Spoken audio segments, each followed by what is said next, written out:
Lincoln Riley made another executive decision, and LSU wants to get into a fist fight.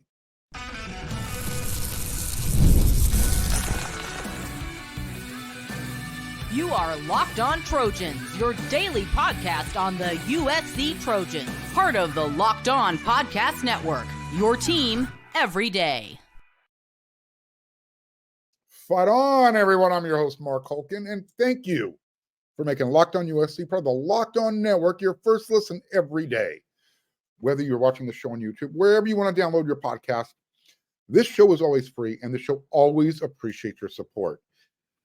By the way, if you are watching on YouTube, hit that like button, hit that subscribe button, hit that bell notification button so you do not miss an episode. Today's episode is brought to you by Game Time. Download the Game Time app, create an account, and use code LOCKEDONCollege for $20 off your first purchase. Terms apply. Download Game Time today. What time is it? Game time. It's game week for USC. Oh, yeah.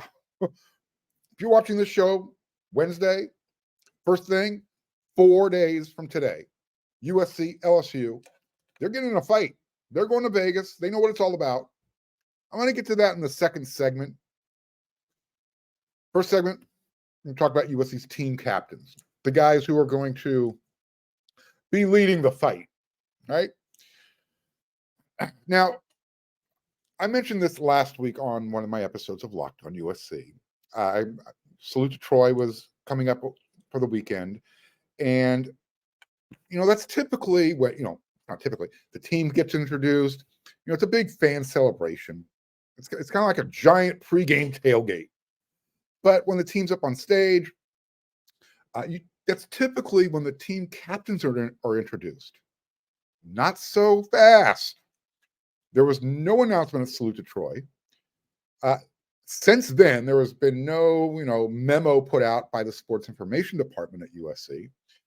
Coach Riley, nobody mentioned anything on the recent Trojans Live radio show that they do every Monday during the season. So who are USC's team captains? Well, if you're an everydayer of the show, you heard me talk about who I thought would be named team captain at Salute to Troy. I made my predictions, and I actually got two of them right. I got two in with Miller Moss, Jonah Monheim. I know, low-hanging fruit, right? But I also asked the rhetorical question on that show, how weird would it be for a former Bruin to be a team captain? And I wasn't talking about Kyle Ford, but I wanted to remind everybody that Coach Riley did bring Kamari Ramsey to Big Ten Media Day back in Indianapolis. So I could totally see that happening as well. He would have been my third easiest choice. I could totally see that happening. Well, Miller made the cut. Jonah made the cut. They were also at Big Ten Media Day. Kamari missed the first team captain's cut. Now, I had also said, and you're going to say, well, why didn't he make it? Hang tight. I'll get to that in a second. If you go back to that episode, I asked the rhetorical question. And if things are starting to get a little fuzzy here with the internet, I see it. Sorry, I'm trying to figure out why my Wi-Fi is not working properly. I'll get it worked out. It's not my equipment, it's the Wi-Fi. Anyways, I also said, what if there's two team captains that are transfers? Well, it happened. I didn't get the right ones. I got one of them right. So after practice, I asked Coach, I said, Coach Riley, who are the team captains this year? And there aren't going to be any season-long captains. They're going to be chosen on a game-to-game basis. So against LSU, this week's team captains, Miller Moss, Jonah Monheim, Kyron Hudson, Easton Mascarenas-Arnold, there's one transfer. Achille Arnold, there's your other transfer. I kind of had my finger on the pulse. I had a sense of what was going on. So this is what I am disappointed about, though. And I'll get to this in a second. Once again, there's not going to be any season-long captains. They're going to be chosen on a game-to-game basis. You now know who the first four are. There's actually, let me tell you who they all are. Miller Moss, Jonah Monheim, Easton, Achille, Kyron Hudson. Yeah, he deserves it. Captains-wise, this is what Coach Riley had to say. Captains-wise, we're pivoting a little bit we're getting a little bit closer to what we did with the Holiday Bowl. And we're going to have captains game by game. No permanent caps, but there's a leadership council that is permanent. And I meet with those guys on a weekly basis, and that will continue. Miller and Jonah, I know, are a part of that leadership council. But our captains are going to be earned each week. When they change, it's not necessarily because they did a bad job. It's just because it's just going to be the best and the most deserving that week. Kind of like this game of college football. You got to go out there and earn it. And he's talking on a week-to-week basis. So I'm good with it. I have no problem with this change in philosophy. How about you, though? What do you think about it? Does it bother you? I like it because it's going to keep your own leaders, the guys who are perceived as the team leaders, they're going to keep them hungry. Just because you're a starter and you might be vocal and you might lead by example. Sometimes you got to keep those guys. This is a way of keeping them in check. You're not showing favorites with anybody. So I like this. Like I said, Easton Mascarenas Arnold, I mentioned, he and his brother, they're going to be captains versus LSU. I love the Kyron Hudson pick a lot. Let me tell you why. Number one, you don't hear his name often. I mentioned it every now and then. He's part of the wide receiver corps. I even said, don't be surprised if he starts. Here's what I like about Kyron. Like I said, you never hear his name. And when I say that, I mean, you don't hear about him off the field, getting in trouble. Dude is comes to school, goes to class, plays football, does everything the right way. Guess what? He's been rewarded as a team captain. Really fine young man. And here's why I think he deserves it and how he's earned it. He was one of the last men standing from the Clay Helton era. And I can go back, and I remember that game that USC played at Cal up in Berkeley. Coach Dante Williams, was leading the team up there. But that week of practice, there was a team mutiny. And I'm not exaggerating. I remember watching Justin Diedick walking back into the McKay Center after he was already on the practice field, suited up. And that dude looked like he was ready to get into a ballroom fight. He was going for a brawl. Apparently, there was a select group of players in the locker room who, they're like, why are we practicing? Why are we playing this game? This game was being played, I think, after the conference championship game. It had no bearing on the season whatsoever. And again, you had the coaching change. Nobody was on the same page. Long story short, game was played up in Berkeley. USC lost. And I still remember watching Kyron Hudson. He stood there at the top of the stairs that led from the field into the locker room. And if you're familiar with Berkeley Stadium, it's old, it's antiquated. You walk down these stairs through and I'm not kidding, a very narrow hallway. It's enough room, one person at a time. And he stood there and he greeted every single one of his teammates as they came off the field. After the game, I interviewed him. I said, Kyron, talk to me about this. What was that all about? He says, I want to remember this. I want to remember everything that we experienced this year, this week, this final game, and I want to soak it in. It wasn't good. Everything that he was soaking in, there was nothing good about it. Whatever good happened, it was up here in his head. There's nothing good happened that season. That was a terrible, terrible year. It was actually worse than 8-5, believe it or not. So look, Coach Riley isn't reinventing the wheel with this. He did it for the Holiday Bowl as well. USC had 4 captains for that game that hadn't been captains all season long. Turned out pretty well, huh? Here's what this week's team captain, Jonah Monheim, these are his thoughts when he spoke to us after practice today. Coach Riley, named captains for the Holiday Bowl, and that turned out well for our preparation that week and how that turned out into the game. He's got a good pulse for the team, and different guys are always in different situations as the year goes on. So what Jonah's saying is, There's a lot of personal stuff going on in people's lives. Sometimes they might not have their full 100% undivided attention on the squad. You know what? You might not be the right person to be team captain that week, excuse me. And that's okay. Doesn't mean you're doing a bad job. It just means there's something else going on that requires your time and energy.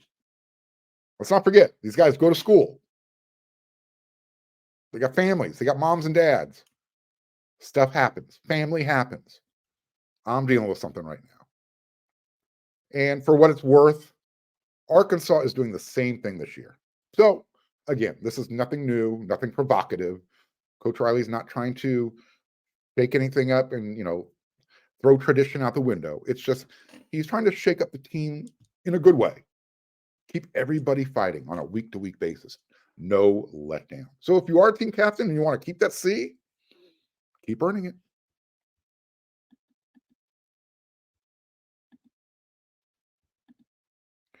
When was the last time you went to a concert, comedy show, any live event? You know what? Game Time has a new feature called Game Time Picks that makes getting tickets to your favorite live event even easier. Game Time Pick filters out all the fluff, so it's only going to show you the incredible deals, great seats, and you're not going to waste your time searching through thousands of different tickets. That's pretty cool. For those of you who aren't going to Las Vegas this weekend to watch USC play LSU, too late, your fault. But you know what? You can get some Dodgers versus Diamondback tickets this Labor Day weekend. 50% off tickets to the Dodgers at Diamondbacks game on Labor Day. So if you're in Arizona, go check it out. This deal is exclusively on Game Time. Limited availability while supplies last. So get your tickets. It's for this Labor Day. And you know what? You already know how much I love their see your seat before you check out feature. With the Game Time guarantee, you'll always get the best price. If you do find tickets in the same section and row for less, they're going to credit you 110% of the difference. Take the guesswork out of buying tickets with Game Time. Download the Game Time app, create an account, and use code LOCKEDON for $20 off your first purchase. Terms apply. Again, create an account and redeem code LOCKEDON for $20 off. Download Game Time today. Last minute tickets, lowest price, guaranteed. You have heard me talk a lot about FanDuel, America's #1 sportsbook. Well, we have something a little different for you. Now through September 22nd, all FanDuel customers, you can bet $5 and you get a 3-week free trial of NFL Sunday Ticket from YouTube and YouTube TV. Then, with a YouTube TV base plan, you'll be able to watch every regular season Sunday afternoon out-of-market game. All you need is a Google account and a current form of payment, and you can cancel anytime. Just visit fanduel.com/lockedon to download America's #1 sportsbook.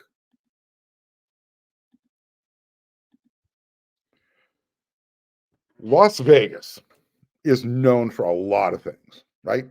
Most of what it's known for stays in Vegas. We can't talk about it. One of the things we can't talk about that Las Vegas is known for, great prize fights. It's part of their DNA. I've attended quite a few. Well, I should say quite a few. I've attended a few during my day. I think my favorite fight that I went to, Troy Dorsey versus Metamaro Paez. Vicious fight. Flyweights, featherweights. Vicious. 15 rounds of just rock'em sock'em robot. Amazing fight. I digress. Nevertheless, I can feel that. I can feel what's coming up this weekend. I can smell it. Yeah. And it's not a corn dog. Don't worry. Having some fun with my LSU fans. And I can almost taste it. It's almost there. The other day, Coach Riley, he said his team is ready to hit someone else. They've gone through, after everything they've gone through, spring, summer, fall camp, off season, everything. They're ready to hit somebody else. All right, now, guess what? USC, get in your corner. It's time to put up. It's time to put them up, start punching them out. Let me tell you why. LSU, they have a really, really good, he's outstanding. They're starting left tackle. Probably going to be a first-round NFL draft pick. His name's Will Campbell. He's in the exact same frame of mind. This is what he had to say. Number one, he also knows that when LSU gets on the airplane and flies out to Las Vegas, it's a business trip. We're not going there to have fun. We know what we're there for. It's not to go to Caesar's Palace. It's to be in a fist fight. All right, Ben. Game on. Let's go. I'm not going to be fighting. Everybody who's watching the show, unless they're on either USC's team or LSU's team, you're not fighting either. But we're going to go watch a really good fight. Sounds like a prize fight in the making. Yeah. In the Cardinal and Gold corner, the USC Trojans. In the yellow and white corner, you've got the Tigers from LSU. Styles make fights. And I think perceptually, LSU is considered the big puncher, the big, strong, bad dude from the SEC. USC, the finesse boxer, hit and move, score points, get out of the way, don't get hit. This week's game is going to be fascinating. I've been looking forward to this thing for 20 years.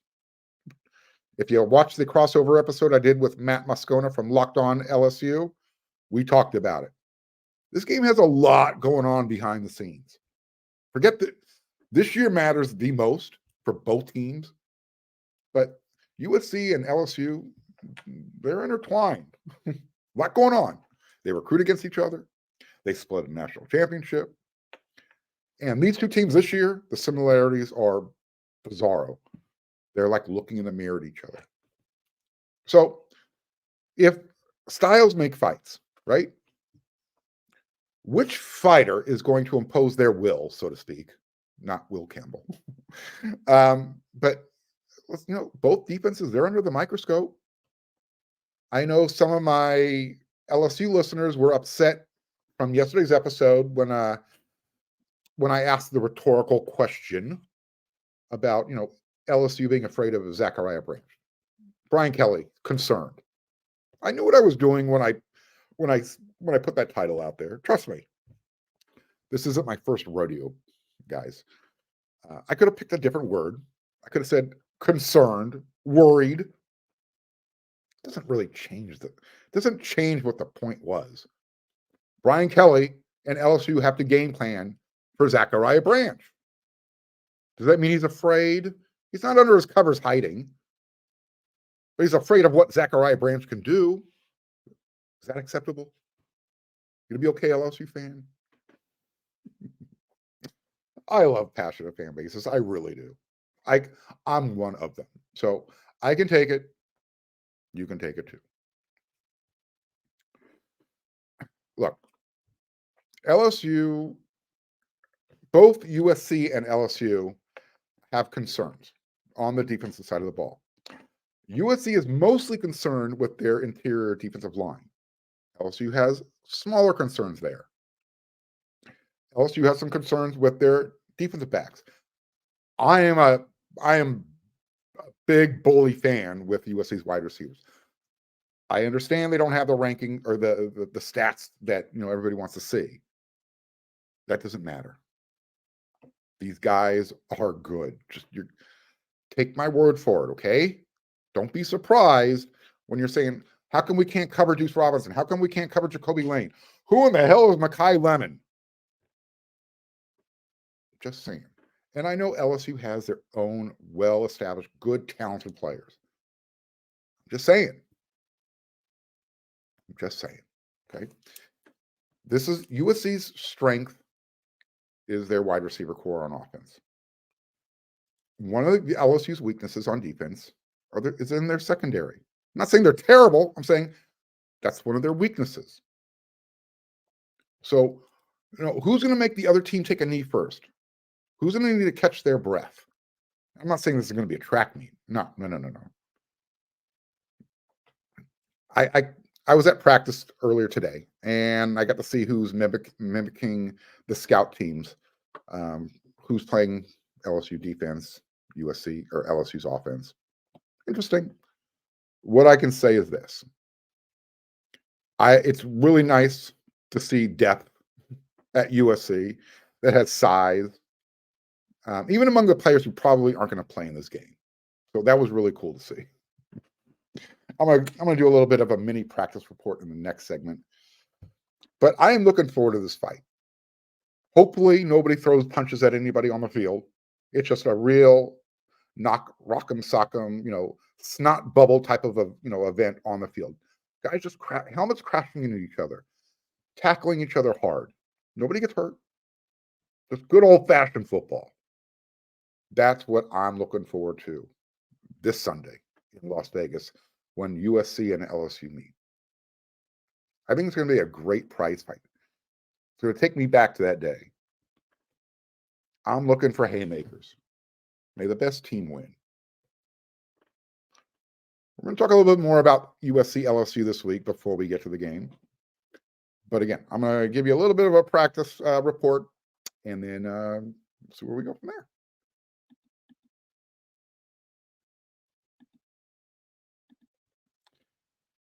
My Mondays are a grind. Lots of talking, a lot of writing. That's just my busiest day of the week. But it gets rougher after lunch. Do you get tired after lunch? You're not alone. In fact, research shows that more than 70% of us hit the wall after lunch.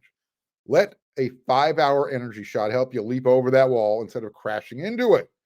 Did you know that 5-hour energy has 0 sugar and it comes in a convenient portable size? It's the perfect pick-me-up. You need to get stuff done, take a shot. Go to the website. The 5-hour energy website has flavors galore. You like watermelon? They got it. You like tropical burst? They got it. Grape, berry? They got a flavor for everyone. On the site, you even have the option to build your own 12-pack. You want to drink a lot? Get a 24-pack. You choose the flavors and it's delivered right to your front door. All you have to do is this. Go to 5hourenergy.com. That's the number 5, hourenergy.com. And get 5 hour, and you can get the 5-hour energy product shipped to you today. And if you use my promo code LOCKEDONUSC, you'll get to receive 20% off your order. Use your energy now. This offer is only valid until September 30th on one order and cannot be used with other promotions. The code is not good on subscription orders either. Go to 5hourenergy.com today to order yours.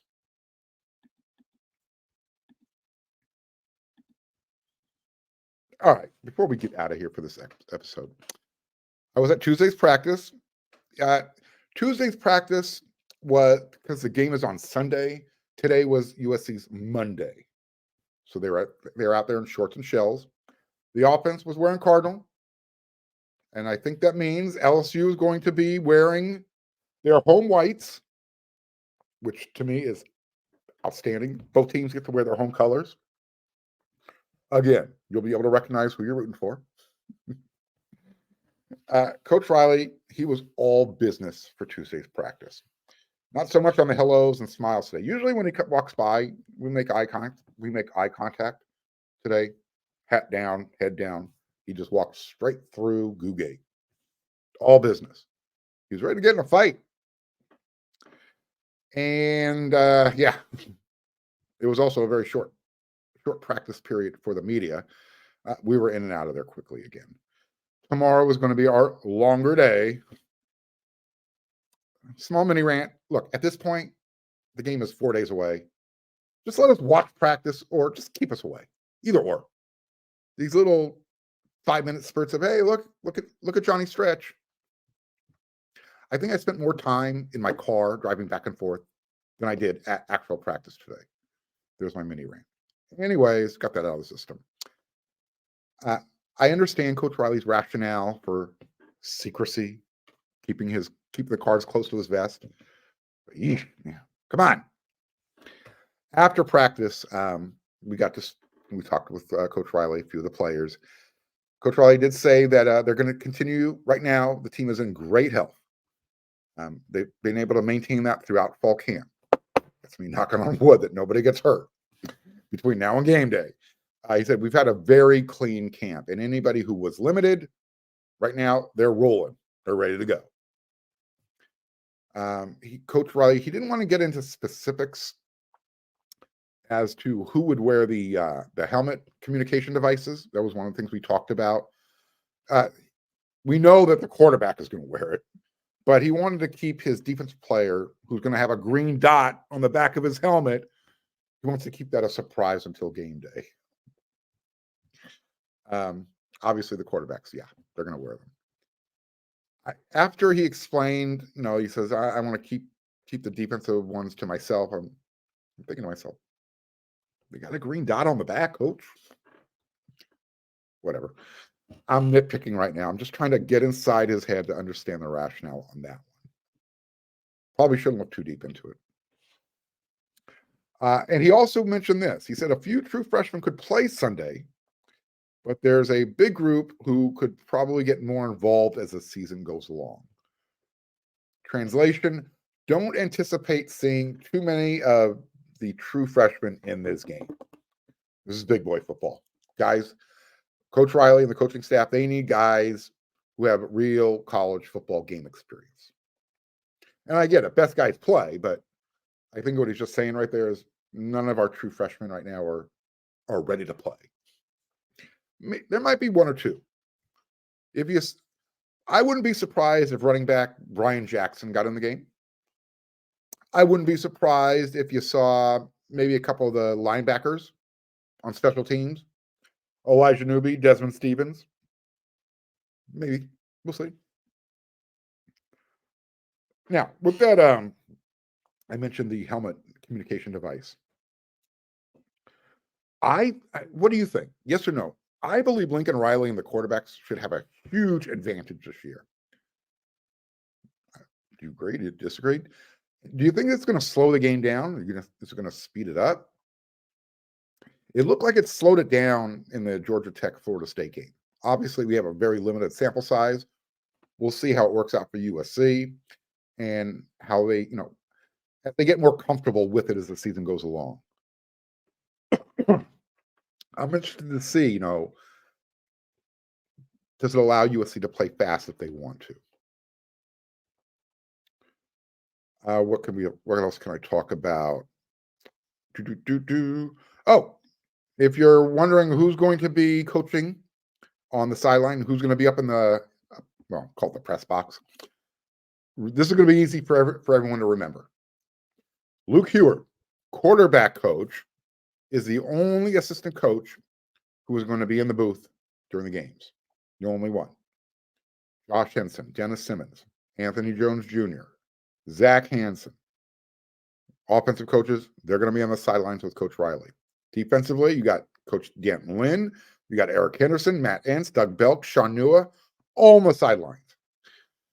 I'm going to assume, Taylor Mays, they'll probably be up there in the booth.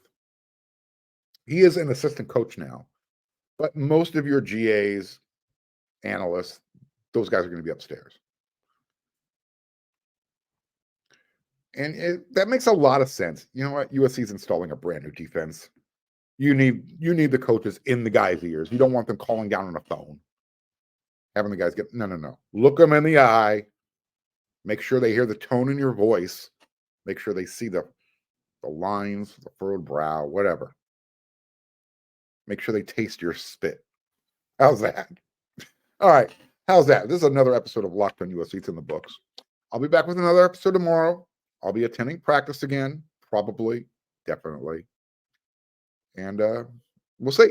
Maybe there'll be some recruiting news. There hasn't been anything lately. That's why it's been kind of on the down low. But when I hear something, you hear something. And when you're done making Locked on USC your first listen, I need you to head on over to wearesc.com. We've got a annual subscription special. Hang with me here a second so I can give this to you. You got to go take advantage of this. Do not miss this subscription special. There we go. It's a kickoff sale. 50% off for the year. Use promo code KICKOFF24. You're not going to get a better deal. So when you're done making Locked on USC, your first listen every day, then you're going to head on over to wearesc.com. You're going to get all of our written content and everything else that we supply for you there. Locked on USC first. It's free, 30 minutes, everything you need to know. And then over there, everything that I can't fit into a show here. So until that next episode, everyone, you know what to do.